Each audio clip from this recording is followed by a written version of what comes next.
साधु साधु साधु। नमो तस् भगवतो अरहतो सम्मा संबुद्दस्स। नमो तस् भगवतो अरहतो सम्मा संबुद्दस्स। नमो तस् भगवतो अरहतो सम्मा संबुद्दस्स। साधु साधु साधु। हमारे पूजनीय कल्याण मित्र गुरु बंटी जी के चरणों में हमारा कोटि कोटि प्रणाम है। साधु साधु साधु। श्रद्धावान उपासक उपासिकागण, कल संध्या के समय में हम लोगों ने आ, निदान संयुक्त का दूसरा वर्ग आहार वर्ग समाप्त किया। आज हम लोग तीसरा वर्ग दस बल वर्ग के बारे में चर्चा करेंगे। दस बल वर्ग का पहला सूत्र है दस बल सूत्र। ठीक है। भगवान बुद्ध जी के 10 बलों के बारे में होने के स्वरूप से यह उपदेश किया गया है। यह धर्म का उपदेश भी श्रावस्ती निदान है, यानी जब भगवान बुद्ध जी श्रावस्ती में रह रहे थे तब भिक्षुओं को बुलाकर भगवान बुद्ध जी ने यह धर्म का उपदेश दिया है। इस सूत्र का नाम है 10 बल सूत्र। ठीक है। भगवान बुद्ध जी भिक्षुओं को आमंत्रित करके भगवान बुद्ध जी भिक्षुओं को बताते, क्या कहते हैं भगवान? 10 बल समन्नागतो भिक्खवे।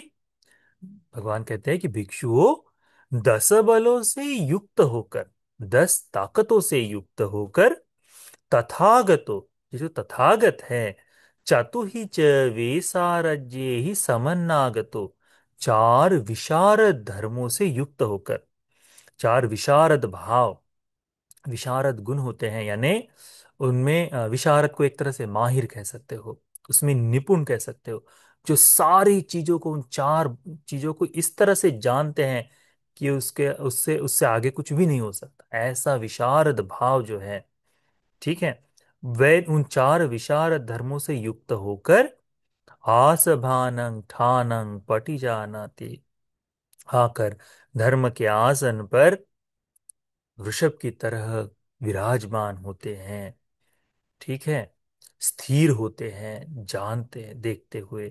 परिसासु सिंहनादं नदति, परिषद में जहां जहां लोग इकट्ठा हो, तो जो भी परिषद हो, चाहे ब्राह्मण परिषद हो, चाहे गहपति परिषद हो, चाहे श्रमण परिषद हो, परिव्राजक परिषद, जहां जो परिषद, देव परिषद हो, जिस किसी परिषद में तथागत जाते हैं वहां पर धर्म का उपदेश सिंह का नाद करते हैं। सिंह गर्जना सबसे अधिक तीव्र मानी जाती है, सबसे श्रेष्ठ मानी जाती है। तो उस तरह से धर्म का उपदेश भगवान बुद्ध जी सिंहनाद करते हैं। ब्रह्मचक्रं पवत्तेति, ब्रह्म चक्र का, यानी धर्म के चक्र का, विमुक्ति मार्ग के चक्र का, विमुक्ति का प्रवर्तन करते हैं। वो सारी दुनिया को समझा कर बताते हैं, करके बता रहे हैं। इन 10 बलों से और चार विशारद गुणों से युक्त तथागत इस तरह से धर्म का उपदेश करते हैं। क्या उपदेश करते हैं, ये इस सूत्र में बताया है। क्या बताते हैं? इति रूपं, यह रूप है। कौन सा रूप? इन चार महाभूतों से निर्मित हुआ यह रूप है।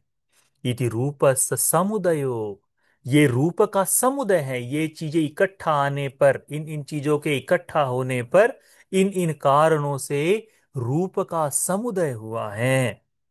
रूपस्य अथांगमो, इति रूपस्य अथांगमो, यह रूप का विनाश है, यह रूप समाप्त हो जाता है।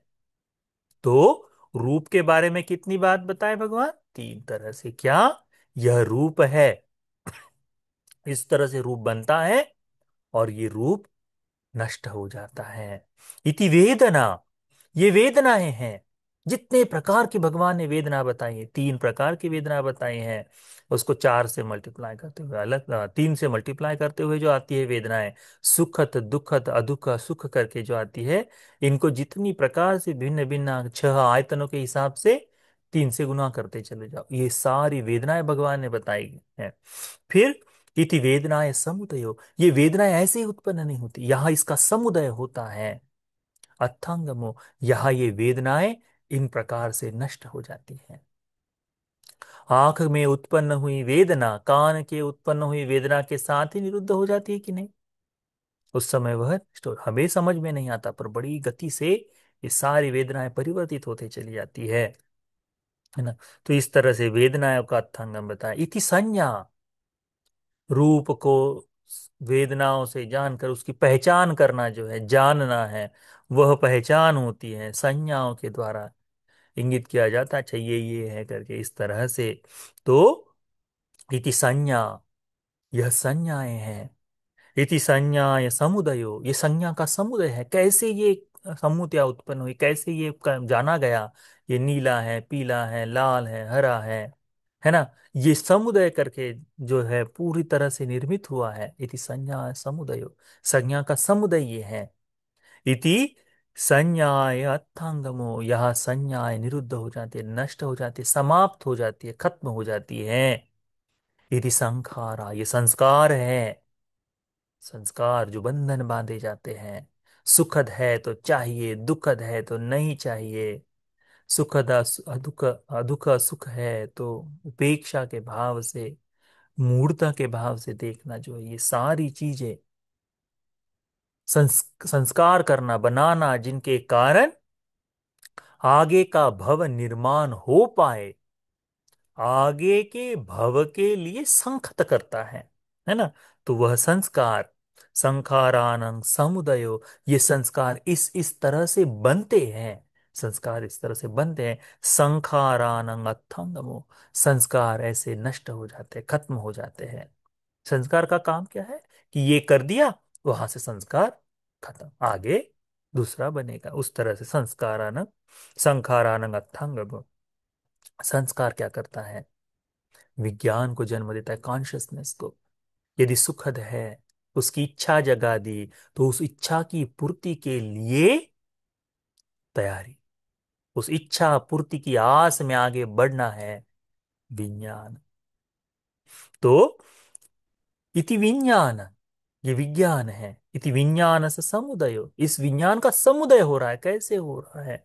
तो चाहत जागी, चाहत जाकर उसके लिए मन का भाव बना, उसे पाने के लिए जो प्रयास चल रहा है, वह उसका समुदय है। विज्ञान से समुदय, विज्ञान सत्संगमो, यह विज्ञान निरुद्ध हो जाता है, यह नष्ट हो जाता है। पिछले जन्म से इस जन्म में आते ही जन्म देने वाला जो विज्ञान था, वो खत्म हो गया। ये क्या है? ये भगवान ने इसमें क्या बताया कि पांच उपादान स्कंध, जो संक्षिप्त रूप में दुख कहे जाते हैं, संक्षिप्तेन पंच उपादान खंडापि दुखा, जो भगवान ने कहा है, इन्हीं पांच उपादान स्कंदों का होना, कि ये पांच उपादान स्कंद है, इनका समुदय, ये इस तरह से समुदय में आते हैं, निर्मित होते हैं, अस्तित्व में आते हैं। इति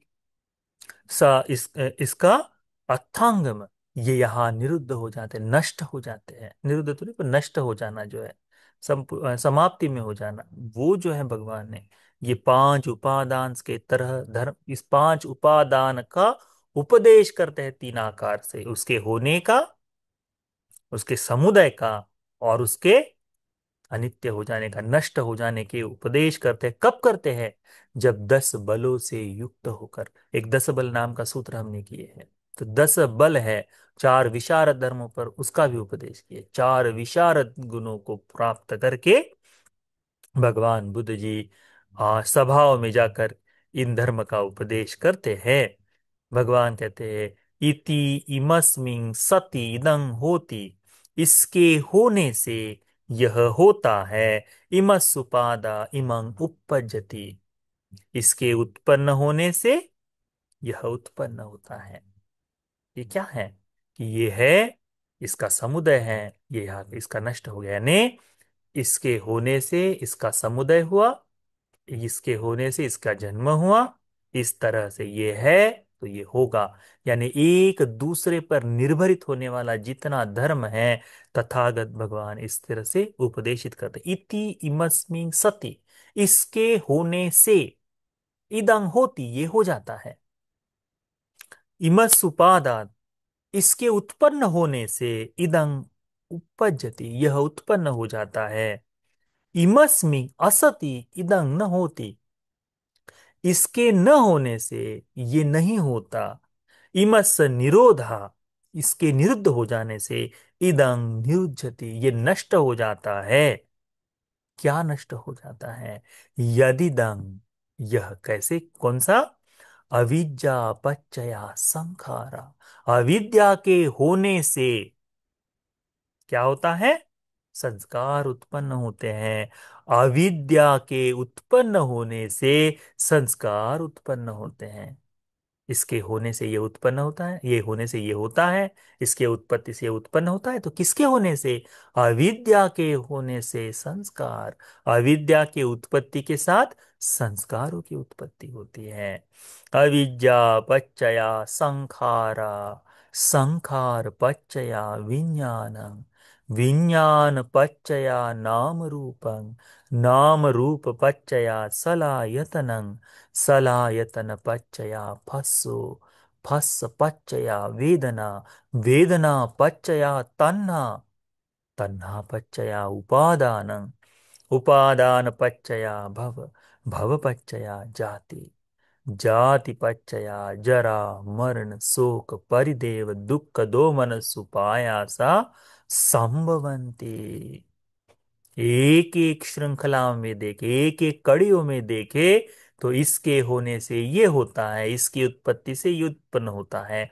ये सारी आग एक दूसरे से बनी हुई बात है, जुड़ी हुई बात है। भगवान कहते हैं एवमेतस केवलस दुख खंदस समुदय होती, इसी प्रकार से ये सारा एक एक चीज को पकड़ ले तो संपूर्ण दुखों का स्कंद, संपूर्ण दुखों का पहाड़, संपूर्ण दुख यहाँ पर उत्पन्न हो जाता है, उसका समुदय हो जाता है, कहते हैं। फिर भगवान ने दूसरी बात, इमस्मिन असति इदं न होती, इसके न होने से ये नहीं होता, इमस निरोधा, इसका निरुद्ध हो जाने से, इदं निरुज्यति, ये नष्ट हो जाता है। क्या? यदिदं अविज्ञायत्वेव शेष विराग निरोधा संखार निरोधो, जब कोई अविद्या को खत्म कर दिया, यानी अविद्या के न होने से संस्कार नहीं होंगे, अविद्या के निरुद्ध हो जाने से, अविद्या का निरोध होने से, अविद्या पर रोकथाम लगने से संस्कार नष्ट हो जाते हैं, संस्कार निरुद्ध हो जाते हैं, अस्तित्व से परे चले जाते हैं, खत्म हो जाते हैं। संखार निरोधा विज्ञान निरोधो, संस्कार के खत्म होने से विज्ञान खत्म हो जाता है। विज्ञान निरोधा नाम रूप निरोधो, यदि विज्ञान ही नहीं है तो नाम और रूप, ये दोनों चीजें नहीं बनेगी।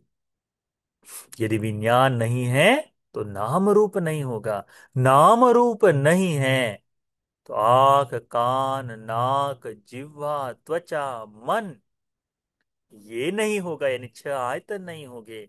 यदि ये छह आयतन नहीं है तो स्पर्श ही नहीं होगा। आंख ही नहीं तो आंख का स्पर्श कैसे हो सकता है? कान नहीं तो कान का स्पर्श कैसे हो सकता है?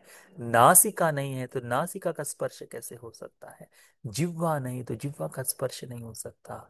शरीर ही नहीं है तो शरीर का स्पर्श कैसे होगा? मन नहीं है तो मन का स्पर्श नहीं हो सकता। इस तरह से कि छह आयतन नहीं है तो फस्य नहीं होगा, सलायतन निरोधा फस्य निरोध, अच्छा आयतन नहीं तो स्पर्श नहीं, स्पर्श नहीं होगा तो वेदना कैसे उत्पन्न हो? फस्स निरोधा वेदना निरोधो, वेदना नहीं है तो सुखद दुखद का बोध नहीं तो तन्ना भी उत्पन्न नहीं होगी, तन्ना निरोधो, तन्ना निरोधा उपादान निरोध, उत्पत्ति के कारण जो है वो नहीं होंगे।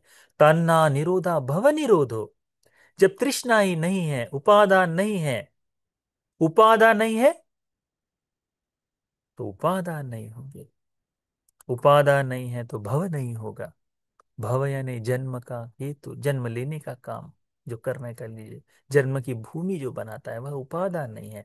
उपादान के निरोध होते ही जाति, भव का निरोध करते ही जाति का निरोध हो जाएगा। जाति निरोधा जरा मरण, शोक परिदेव दुख दोमन सुपायासा निरुच्यन्ते। जाति के निरुद्ध होते ही ये जो शोक करना है, दुख भोगना है, ये सारा निरुद्ध हो जाएगा। एवमेतस्य केवलस्य दुख खंदस निरोध होते। भगवान कहते इस प्रकार से ये सारा दुख खंड का निरोध हो जाता है। क्या है ये? यही है भगवान ने कहा, इसके होने से ये होता है, इसके जन्म से ये जन्म लेता है, इसके निरुद्ध हो जाने से निरुद्ध हो जाता है, इसके निरोध होने से यह खत्म हो जाता है, इसके न होने से ये न होकर के, जो भगवान ने बताया क्या है, तो ये पटिच्च समुत्पाद ही है। इसे भगवान बुद्ध जी ने बताया कि भगवान इसी का उपदेश करते हैं संपूर्णतः। दस बलधारी तथागत, चार विशारद गुणों से युक्त होकर भगवान इस धर्म का उपदेश करते हैं। तो यह दस बल सूत्र है। इस दस बल सूत्रों को स्मरण में रखो, ध्यान में रखो, चिंतन में रखो कि हमारे शास्त्र इन स्वभाव इस इन्हीं धर्म का उपदेश करते हैं। तो यह सूत्र का उपदेश हमें भी तथागत के प्रति श्रद्धा को जगाते हुए धर्म को बोध कर लेने के लिए उपकारी हो जाए। साधु साधु साधु।